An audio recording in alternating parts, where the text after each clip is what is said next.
তুমি তো আমার বাড়িতে 1 বছর ধরে পড়ে আসো, বিনা বেতনে কাজ করতে আসো। কি করতে চান চাচা? আমি কইতে চাই তোমার কি কোনো ভবিষ্যৎ নাই? ভবিষ্যৎ কে দেখছে চাচা? আপনি আমার আশ্রয় দিচ্ছেন, ছেলের মতো স্নেহ করছেন, আপাতত আপনি আমার মন্তব্য। তোমার একটা কথা কই, অন্য কিছু মনে করো না। কি করেন চাচা? আপনার কথা কিছু মনে করুন কেন?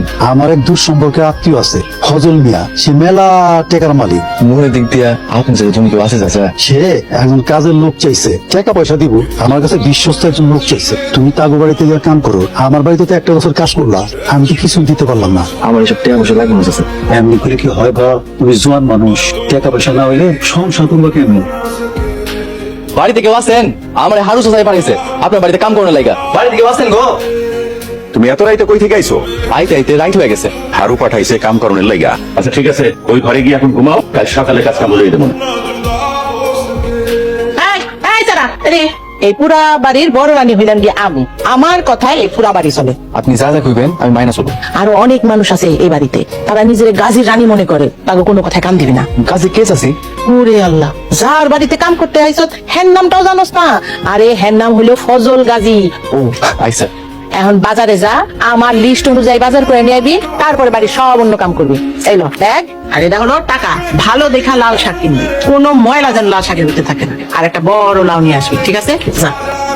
তোর লেগা সকালবেলা গাজী এতগুলা কথা আমগো শোনাই না।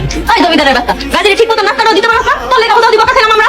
আর ইচ্ছা মতো কিনা, আর ঘাড়ের থেকে ভূত নামা। যা যা কইতেছি ঠিকই কইতাম, আমার লাগে। আপনার আমার মেয়ের জানে মারতেছেন কেন? ও মেয়ের জান, তুমি আমি কি করো? এই কি কইলি তুই? তোর নাম ধরে ডাকলি কেন? না মানে আপনারা মায়ের সাথে মারতেছেন কেন? এই যে রাই, তুই এত কথা কইছেন, তুই এবারে কামের বলা মতো থাকি জানেন ঠিক আছে? বাজার নিয়ে আইছি। যা বাজার নিয়ে যা, যা তাড়াতাড়ি রান্না বসা। যদি ঠিক মতন দুপুর বেলা গাজীরে খাওয়া না দিতে পারোস, দেখিস তোর একবার জনে মেয়েটা ফলাম। আবার দিব না। চাচা দুই চাচি মিলা মেয়ের জানে মারতেছে। এই বাড়ির কামলা হইয়া মালিকের স্ত্রীর নাম নেয়া পাপ, জানো? মিস্ত্রি? হ্যাঁ, তুমি যার নাম নিলা হে আমার ছোট স্ত্রী, ওরে তুমি চাচি কইবা। জি আসছে। বুঝছি, আমার ছোট স্ত্রীর বয়স একটু কম, তারে চাচি কইতে শরম করলে বেগম সাহেবা কইবা। জি আইসা। অনেক কি কইতাইছো? বড় দুই চাচি মিলা মেয়ের না মানে বেগম সাহেব মারতেছে। এই কথা শোনো মিয়া, সতিনে টুকটাক চুলাচুলি হয়, এসবে কান দিলে কি আর সংসার করন যাইব? গরুগুলা গোসল করাইয়া বাড়ি নিও।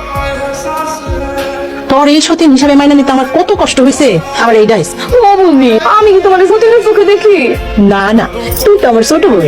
ও বুঝি, এই ঝামেলাটা যদি না আইতো, বিষয় সম্পত্তি যা আছে ওই গাজীর তোমার আর আমার হয়ে যাইতো। বুইরা গাজী তো ইচ্ছা করে এটার বিয়ে করে নিয়ে আসে, যাতে তোরে আর আমারে সম্পত্তি না দিতে হয়। এত সহজে আমার সম্পত্তি আমরা আরেকজনকে দিয়ে দিব? এত সহজ না। দেখতাছি কি করুন যায়, ওরে তো সম্পত্তি দিমুই না।